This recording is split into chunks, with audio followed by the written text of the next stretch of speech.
E aí, tudo tranquilo?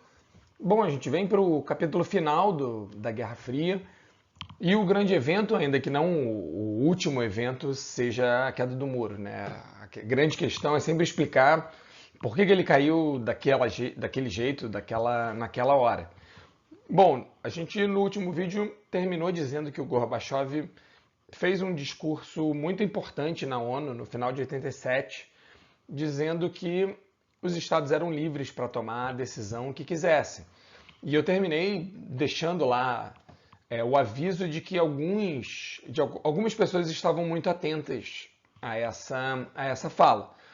Um lugar que rapidamente pareceu pescar a notícia, o discurso, foi a Polônia. A Polônia já vinha numa onda de greves, porque a gente já comentou que a crise econômica que começou nos anos 70 vai se arrastando pelos anos 80 e a Polônia entra num ciclo de hiperinflação.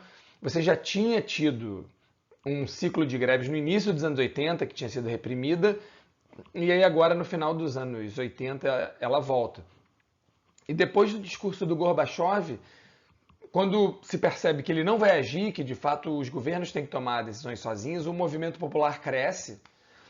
Algumas pessoas que tinham sido presas lá atrás, elas retornam e o movimento vai ganhando força e eles forçam o governo a convocar, a realizar eleições livres em junho de 89. O que deveria ser, num certo sentido, um grande marco do fim do comunismo, embora não seja.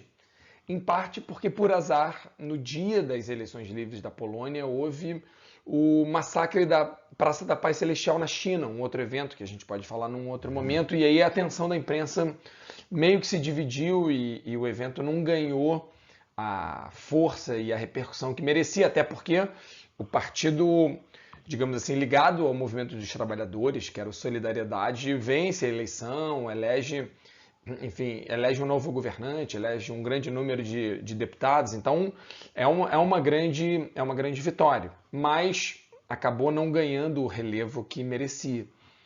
Uma segunda pessoa que estava prestando muita atenção no discurso do Gorbachev na ONU era esse camarada aí, um cara chamado Nemetz, que era primeiro-ministro da Hungria naquele momento.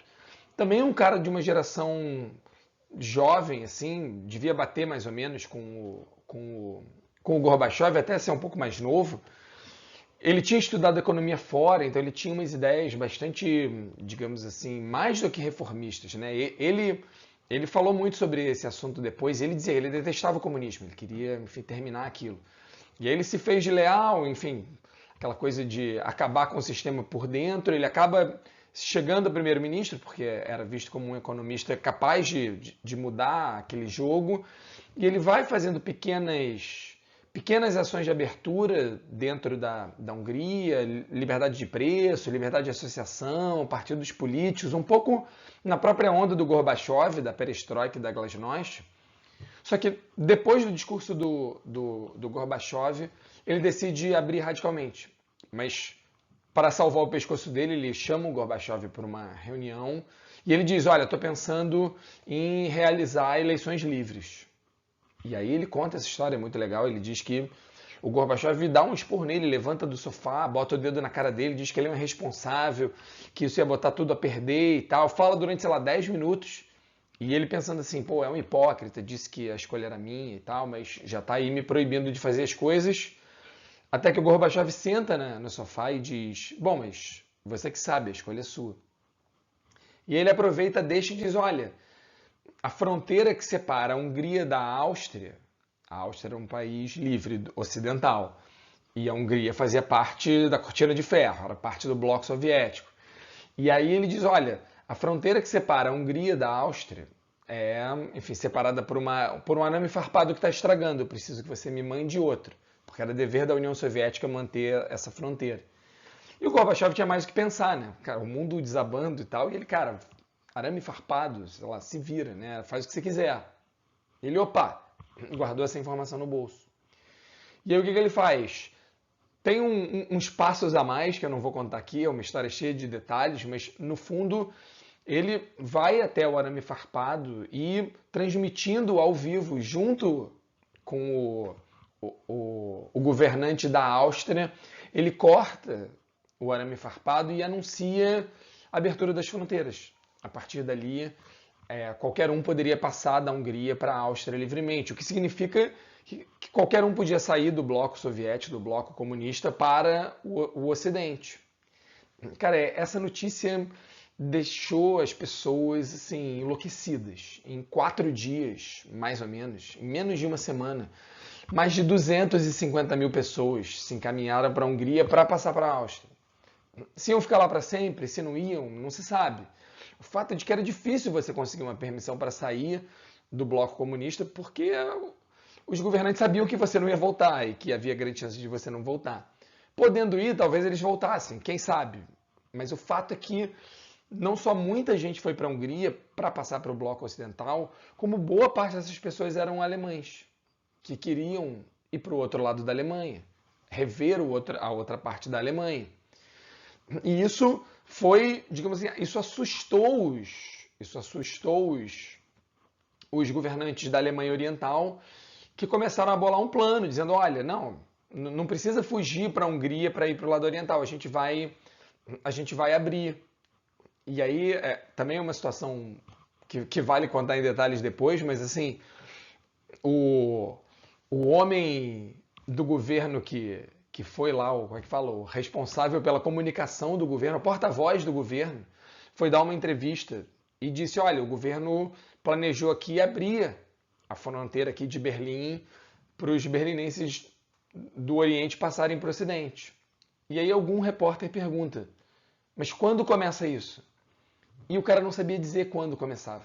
E aí ele dá uma folheada assim nos papéis que ele estava vendo e diz, cara, acho que é agora. E não era só alguns dias depois, para que eles pudessem se organizar. O fato é que quando ele diz agora, centenas, milhares de pessoas de Berlim vão para o muro e dizem, cara, então eu quero passar agora. Eu quero ir para lá agora. E os guardas não sabiam o que fazer, apontaram as armas, mas ficaram com medo de atirar. Enfim, aumenta a pressão e aí começa um clamor popular dizendo, pô, prometeram que a gente podia passar, até que um guardinha do muro diz, olha, eu é que não vou aguentar esse rojão aqui sozinho, e ele abre a cancela e as pessoas passam.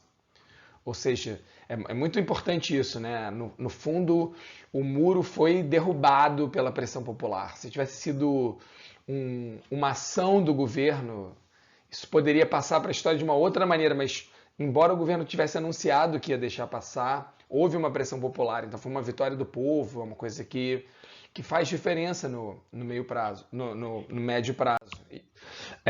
Aqui você vê bem, né? Você vê bem o caminho, né? Dá para ver, você vê ali, né, Alemanha Oriental, ali na esquerda em cima, né, RDA.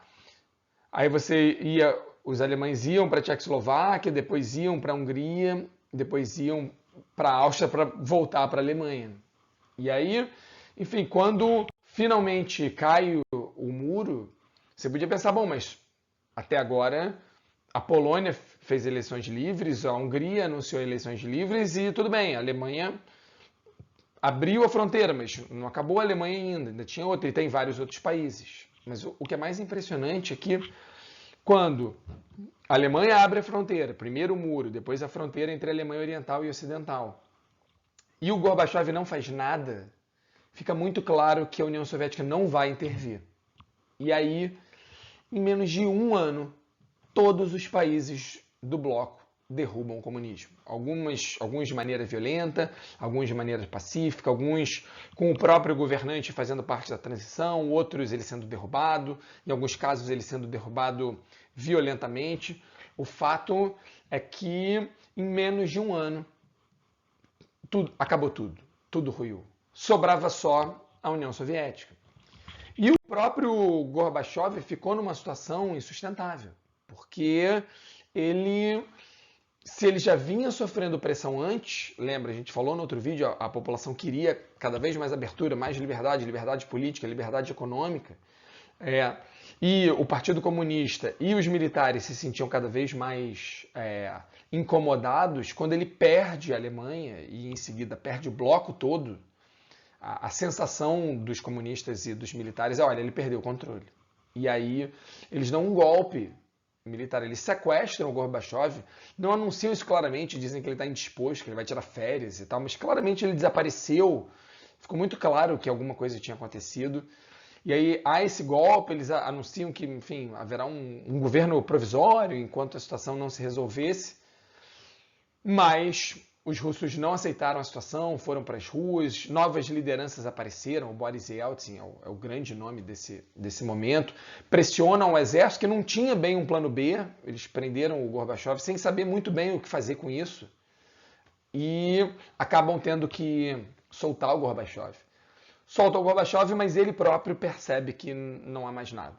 Né? Ele tenta reconstruir o bloco comunista na forma de um acordo, mas no fundo ele se dá conta que a União Soviética é uma ficção, que agora os países, cada país queria se governar, enfim, a própria Rússia não queria mais fazer parte desse conjunto chamado União Soviética. E aí, até mesmo alguns países dentro da União Soviética, não do bloco comunista, mas dentro da União Soviética, enfim, pedem independência, conquistam a sua independência.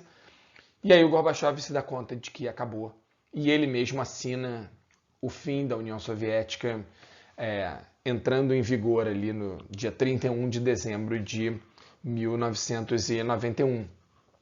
Bom, no final da história, a grande questão é a seguinte: quem venceu a Guerra Fria? Se você pega alguns livros americanos, eles vão dizer, não, nós vencemos, né? A União Soviética acabou. Mas no fundo, quando você pega, de fato, assim, livros mais cuidadosos e com uma reflexão mais apurada, o diagnóstico não é que os Estados Unidos venceram. O diagnóstico é a União Soviética perdeu. Mas não porque os Estados Unidos ganharam. A União Soviética implodiu. O sistema, aquilo ali era tão podre por dentro, era tão inviável no longo prazo que ela só durou muito por conta da força bélica. Ela só não caiu antes por conta do absurdo poder militar da União Soviética.